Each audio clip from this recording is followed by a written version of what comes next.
What scientists are calling a stellar mass black hole has recently been discovered. It's 68 times heftier than our sun. That's almost triple the size of the Milky Way galaxy. It's also thousands of light years from planet Earth, and it really shouldn't exist at all. So to talk about the significance of the finding and whether it is actually real is friend of the show, astrophysicist for the National Science Foundation and program director at the NSF Directorate for Mathematical and Physical Sciences Division of Astronomical Sciences. What a title. The man with the amazing title, Dr. Joe Pesce himself. Great to see you, sir. Thank you very much. Thank you for having me. Okay, so I read about this. They thought they found this massive black hole, but there are some questions. Well, so this is how science works, right? So announcement was made that a potentially very large stellar-sized black hole was discovered, and subsequent observations by other teams, independent teams, have shown that that's probably not the case.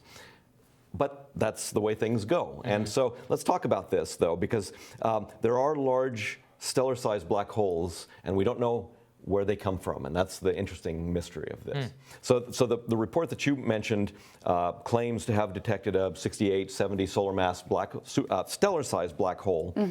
We've talked about the supermassive black holes before, Yes. Right. that have millions and billions of times the mass of the sun. This is a stellar-sized black hole, and they come from exploding stars, so-called supernovae. So very massive stars, much more massive than the sun, explode as a so-called supernova, and there's a possibility that what they leave behind is a black hole, a stellar-sized black hole.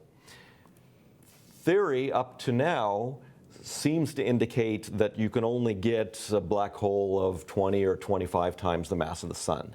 And so these big black holes, like the one that was suspected at 70 times the mass of the sun, or other large stellar-sized black holes that NSF's LIGO observatory, the Laser Interferometer Gravitational Wave Observatory, that's measuring gravitational waves of merging black holes, seem to indicate that there are large stellar-sized black holes that theorists can't explain from supernova explosions. It's just that supernovae don't work that way, and so where are these big stellar-sized black holes coming from, whether they're 70 times the mass of the sun or 35, 40, 50 times the mass of the sun that we're seeing in other detectors. So we just don't know whether they exist or not, but No. theoretically they might. No, we know that they exist. Okay. We just can't explain how they get that big for that class of black And hole. so it's this, I mean, this one they said it was bigger than the Milky Way galaxy, or it was the size, something like that. I mean, No, it was in a distant part of the Milky Way it's the distant part of the Milky Way. But so,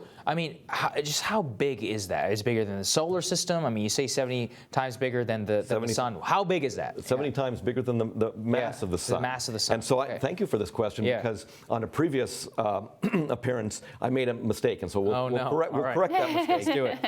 So if you have a the black hole that's the mass of the sun, which is more or less impossible from the mechanisms that we know, but let's say it's like our sun. We turn our sun into a black hole. Okay. The radius, the physical size of the black hole, is only about 4 miles in diameter. Wow.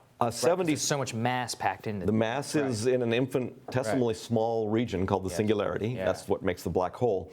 And physically, the radius is very small as well. But the mass can be large. A 70 solar mass black hole has a radius that's about 250 miles in diameter. So it's still very small. Yeah, that's right. Wow. But the gravitational pull is immense.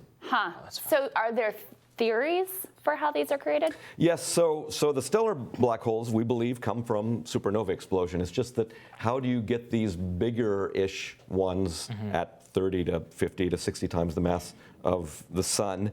And they could be that after the star explodes and forms a smaller black hole, then material falls into the black hole and increases the mass to a larger amount than we expect.